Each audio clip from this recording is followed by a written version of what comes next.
This Week in Richmond is made possible in part by Dignity Memorial, caring for our communities with a network of funeral homes and cemeteries in Virginia and throughout North America.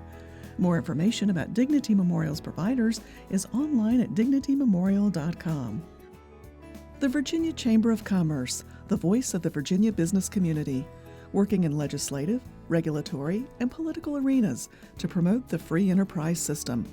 Information at vachamber.com. Virginia hospitals and health systems provide jobs. They support our economy and promote public health. Local hospitals are always open to help people with unexpected health needs. Having a stable healthcare network is vital. Virginia hospitals are our lifeline. I just received a letter from a student who thanked me for instilling the love of math in him. That's why I teach. Brought to you by the Virginia Education Association, because a good education is good for everybody. Additional support is provided by these sponsors.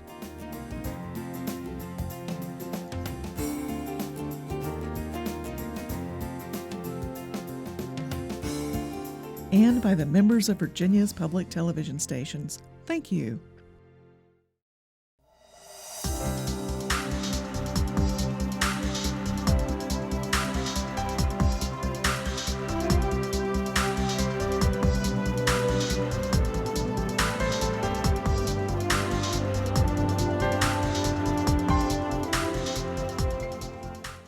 Welcome to This Week in Richmond, and a very special welcome to three experts to talk about education. I tell you, this is just a wealth of knowledge in this room, and I wish we had 24 hours instead of 24 minutes. But Tom Smith with the Virginia Association of School Superintendents, after being a school superintendent, representing them since 2010.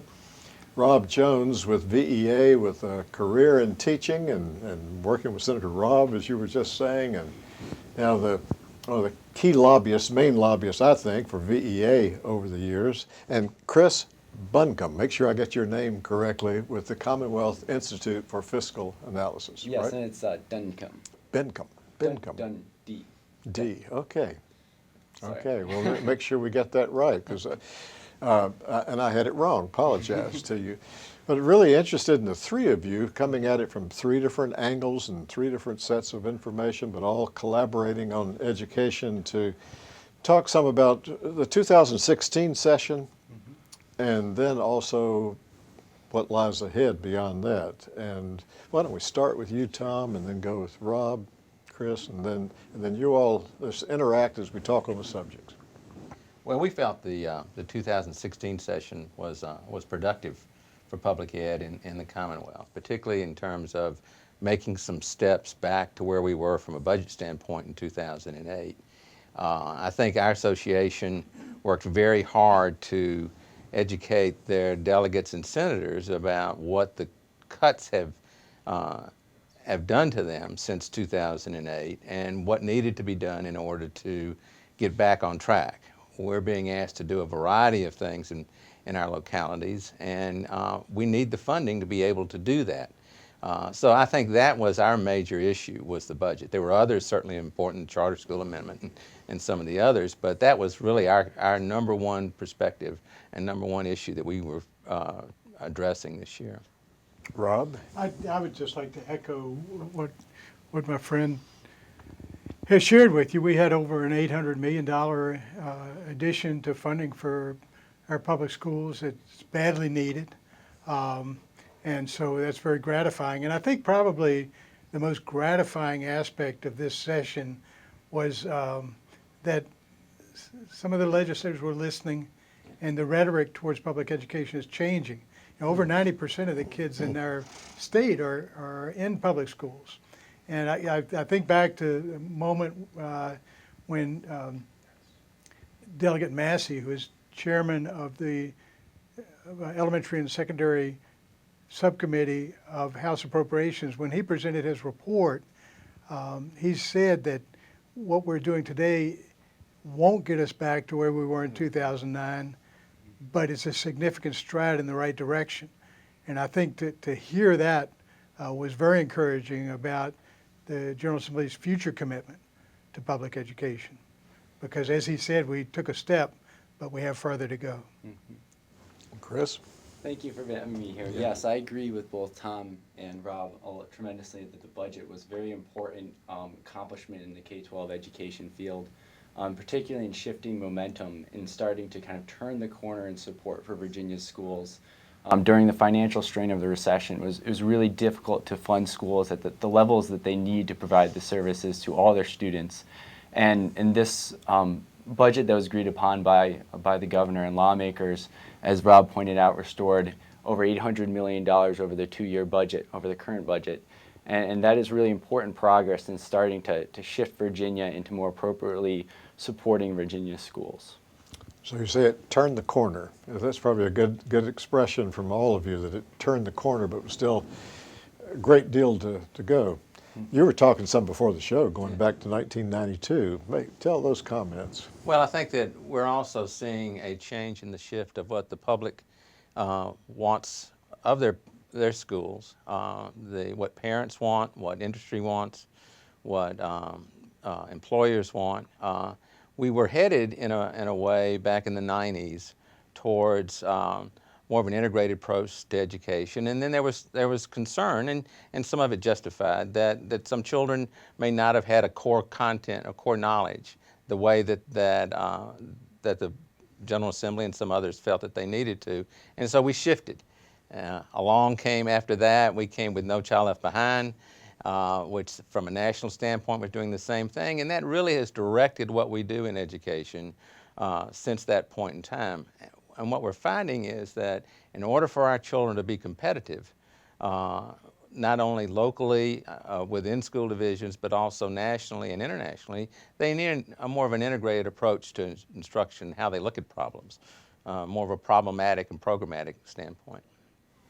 How does VEA have a similar perspective on that, Rob? We do, and I'm glad to hear the mention of instruction, because that's what we really are about. And I think one of the things that the Commonwealth is going to have to face up to in the years ahead, we've seen a real change and a list that the Department of Education keeps. At each year, they talk about what are the critical shortage areas within the teaching profession. That's where, in what areas can we not get teachers? And if you look at the list for this year, it includes almost every subject area.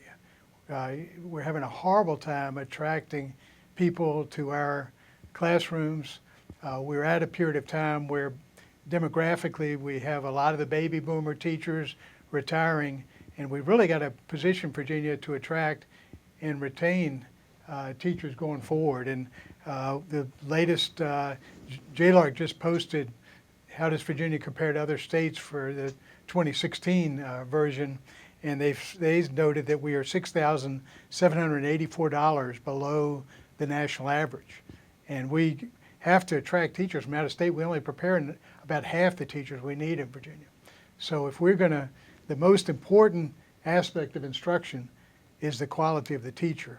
And I think we're going to really need to do what we can to make sure that we are taking steps to put top quality teachers in every classroom in Virginia. That's 6,000, so below the national average. Does that have Virginia in the middle or down toward the bottom? Well, it actually, Rutgers does a report card every year with where they compare the different states, and they look at teacher salary as how it compares to other like professions in the same state, and we actually rank 49th in that study as far as the competitiveness of our teaching salaries. And again, what they're doing is looking at what would a similarly prepared individual that went into another field make, and we are very low in our competitiveness.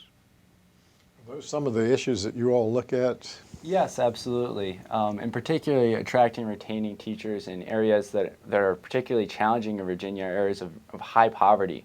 And one of the important pieces of work that we try to focus on is looking at how the budget impacts those particular school divisions. And when we're looking at the cuts that happened since the recession, and you're looking at the per pupil amount during that time period, we found that cuts were 3 times as large per student in areas with the most poverty as opposed to the wealthiest areas of the state. And those are cuts to the state support for these students. And that's largely because the state takes on a larger role in supporting those schools. So when the state draws back, it impacts them disproportionately. So looking forward, we really would like to make sure that these schools that have seen these cuts are given the same opportunity to get funding back to hire and attract the teachers that they need to educate their students and serve their students that have really wide-ranging, diverse needs and services that they require. And we found in looking at the most recent budget proposal, while it does some progress, it restores slightly less proportionately for those highest poverty school divisions than some of the wealthier school divisions that had slightly lower amounts in per student cuts. Okay, I want to get you to repeat that because that's pretty astounding. You're saying that of that 800 million or whatever, that the ones who had the least cuts over the time of the cuts did better than Well, I would want to clarify, it's proportional to the cuts. They restored a lower percentage of the cuts. And we found that overall, the cuts, if you were going to adjust for inflation on a per student basis, this budget restores in around 30% of what was taken out on a per student basis, adjusting for inflation. And that's a tremendous achievement in one budget because the reductions happened over a series of budget cycles. So not trying to take away from that. Sure. But just looking across school divisions, it's important to look at how they're impacting different school divisions, and particularly schools in high poverty areas that have students with very diverse needs. If I could jump in for just a second, just to echo, if you look, we've had a lot of governors, presidential candidates talk about how a student's zip code should not have an impact on the quality of education they receive. Well, if we look at Virginia, and back to that national report card from Rutgers, they gave Virginia an F, a failing grade for how they distribute money because the poor school divisions cannot make up for what the state's not doing. The state of Virginia is a weak partner. We rank 39th in the nation in terms of state support for public schools. And just to put a face on it, Arlington spends $22,100 per pupil. King George spends $8,550. Now there's no way that zip code doesn't make a difference. There's no way you're going to have an equitable educational opportunity with that kind of disparity. I'm recalling Tom Jackson, former delegate from Hillsville, Virginia, and my recollection is when he left office, I think redistricting, that resulted in his leaving. He'd served on the State Board of Education, very much involved in education. I remember some comment he made that he'd be willing to sue the Commonwealth if he had the client to do that because the Commonwealth was not doing what it needs to be doing with education. And Tom, you're smiling on that. What words do you have? Well, I think that, it's sort of how you define it. And that we've looked at that, and as an association, we've got some concerns about some of the fulfillment of some of the constitutional duties that are spelled out in terms of funding. You talk with some folks here in Richmond, and they feel in a different capacity. I think the issue for us is that people have an understanding of what the budget means and what the dollars actually do or don't do. I think that both these folks are right in that some communities have a more difficult time in making up whatever the state doesn't do.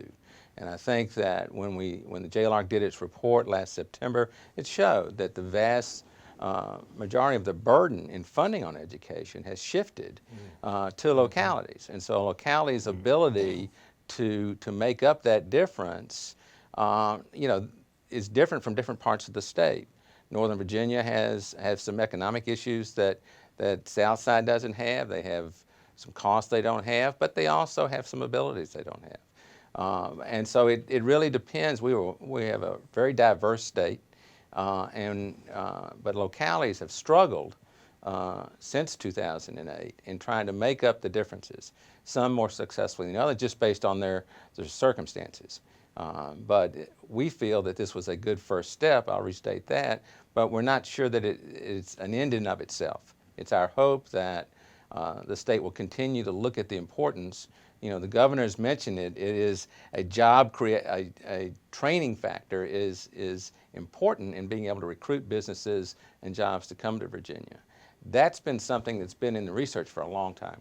If you want to bring business and good jobs to a locality, you've got to have a strong education foundation and school division, and that's going to be one of the first things they look at, and that's our goal throughout the Commonwealth.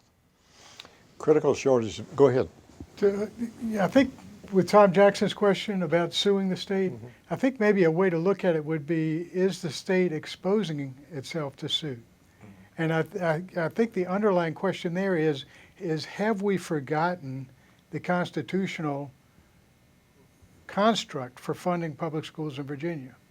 Because if you look at what happened in the recession, the standards of quality, that minimum foundation program that we have, which is supposed to be a partnership between the state and the locality to fund the schools, that formula was cut and cut and cut to make it so that it matched the amount of revenue that they had. It was not based on any educational concerns, any educational needs. It was just based on how much money do we need to cut from public education to survive this recession. Now this year, as a good example, the $800 million that came in, they didn't do anything to restore the formula. And so if you think about the construct, the Constitution requires the Board of Education, only amended by the General Assembly, to set up this standards of quality. And that standards of quality is supposed to reflect the cost of providing a high quality education, and the state's supposed to pay its share, 55%, and the localities are supposed to pay their share, 45%. Well, they've gotten way away from that, and the amount of money now in that formula is wholly inadequate to match the prevailing cost. And so we may be, even though we're increasing funds, we may be opening the door to a suit. You're saying more at risk now than when Tom Jackson perhaps made that comment years ago. Yes, because there was, if you look from 2008 on, there were just a series of cuts to the formula which were not based on any educational need or any logic other than budgetary constraint. And so, for example, they said, let's leave school buses on the highways for 15 years. And they said, we don't need to fund these support positions in the schools, the psychologists,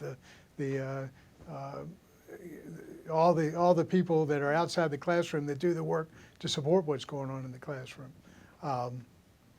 And so I think there is an opening there if somebody did want to sue.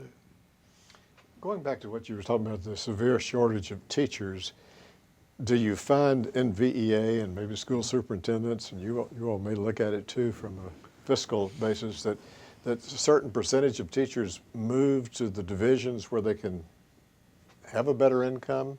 Is it the ones with the lowest income that maybe have the most severe needs? Well, yeah, I think that's obvious. I think yes. I think that, you know, if you're born and raised in a locality and you want to stay there, and you want to be a teacher, then, and I'm talking about a rural area, that's where I've done most of my work, then you're probably going to do that. But having been one of those folks that went out and recruited, where I was recruiting from was Fluvanna County, and when we'd go to schools, we were right next to, they put you in alphabetical order. So we were right next to Fairfax. Well, Fairfax salaries were a lot higher than Fluvanna's, and so that is definitely an issue with some folks. And I think that speaks to what Ron was saying. We've got to get the overall salary base up across the Commonwealth if we're going to attract people. And we want to attract the best people. Business and industry that are now recovering at a very fast rate have raised their salaries. You know, they're attracting the best and brightest, and we've got to do the same. And salary is a key piece of that process. Looking ahead then to 2017, which we are to some extent. Start with you, Chris. What needs to be done in 2017 now that the corner has been somewhat turned? I think Rob raised a really important point that while we are starting to build some support and momentum for Virginia's schools, the underlying structural changes that were made to the foundational formula, the standards of quality formula, that was trying to find the baseline level of education for Virginia students, that was changed, and those were through tweaking kind of minor assumptions within the formula that may seem minor, but they can result in pretty profound, large, and ongoing cuts unless they are looked at again and addressed. And I think it would be really beneficial for the state to look at those assumptions and see if they're fair and see if they really are reflecting the true cost of educating Virginia students. And Rob mentioned a couple of these changes, such as assuming a different lifespan for school buses and capping the number of support staff that the state will help pay for at levels below what most schools actually employ. I think looking at those types of changes, I think would really benefit the state going forward so that we have a baseline formula that is really reflecting the true cost of educating students. And Rob, you're retiring, at least taking a year off and then deciding, but what needs to happen in this upcoming session? I hope that what Chairman Massey said is going to prevail, that this year they took the first step and that in next year they'll take additional steps forward. But I think that it would be very wise of the state to begin to look at the minimum foundation program, the standards of quality, and say, how can we make it so that this minimum foundation program actually reflects the kind of education that children in Virginia should receive, and to look at that formula and say, we've cut the formula. And let's not just go backwards. Let's not restore the cuts we made, but let's look and see how can we invest wisely to improve the formula. The thing I would suggest, for example, one of the things we saw with the support cap was the elimination of aides in the kindergarten classrooms. Mm-hmm. And when you think about being a kindergarten teacher and having, say, 25 students, that's a lot of shoes to tie and coats to button before you can even begin teaching. And so, an improvement in the formula might be to say, if a kindergarten classroom has over 20 students, we're going to provide an aide, an assistant for that class. We might say, and I would argue that 15 years is too long for a school bus to be on the road, that it will be safer for our children to have a 10-year cycle for those school buses. And those buses breaking down, that causes them to be tardy. It's a public safety situation.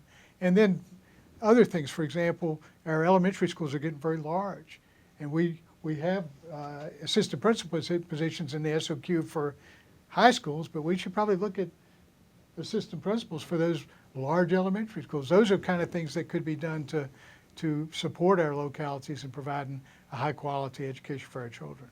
Thank you. Tom? I think that, try to be quick with this. I think we're going to have three major areas that we're going to see. Certainly the budget's, again, going to be the second year of the biennium. And there are requirements that are going to be very stiff for localities in the current budget, the retirement system and some other things like that. And so where that stands is going to have an impact on what they can do with their monies and with their state monies. Also, the State Board of Education has been directed to look at what is a graduate. What do we mean when we say a Virginia graduate? What does that graduate look like? And they're supposed to be reporting back to the General Assembly before the 2017 session. So I'm sure we'll have discussions in both the House and Senate Education Committees on that. And then I think you've got to remember that our public schools are a mirror of what's going on in society as a whole. And we've got a presidential election, and then we've got a governor's election coming up with delegates following that. That always brings policy issues that you may see, whether it's the myriad of what's out there. And we always see bills coming to reflect those really non-political stances, but stances that people care about. And so I think we'll see that very definitely coming forth in the 2017 session. I want to thank each of you, and we need before the next session to have you back on. And Rob, if you're not too far away and your year's off, we'll have you too. But Tom and Rob and Chris, thank you each for what you do and for being on This Week in Richmond. Thank you, David. Yeah, thank you. Thanks, David. Dave.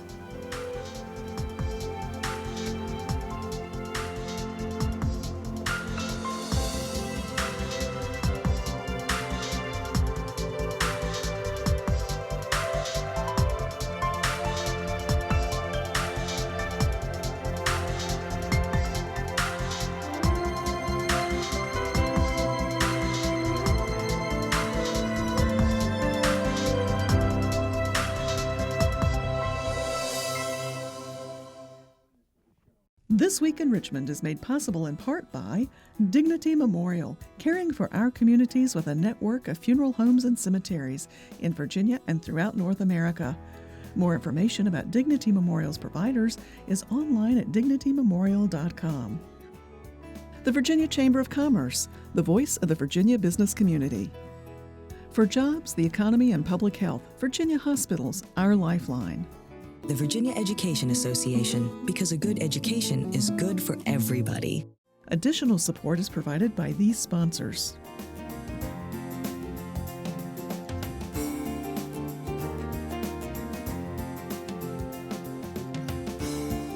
And by the members of Virginia's public television stations. Thank you.